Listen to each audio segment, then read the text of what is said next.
Hi, this is David and Kelly, and welcome to The Big Question. Well, Kelly, we still have questions coming in from people that are wanting to sell their home. And specifically today, the seller's disclosure comes up. It says it looks very intimidating. Is there anything to help fill it out?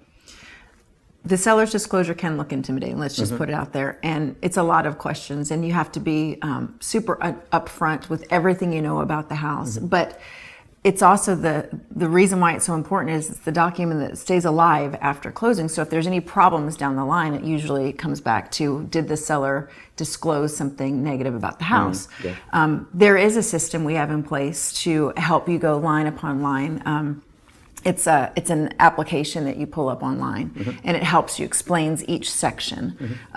So it's just an added benefit to working with us. Yeah, it's great. And we've had several of our clients walk through it, and their feedback has been... Yeah, it really just alleviates some of the pressure of, am I answering this correctly? I don't know what this particular thing is on the seller's...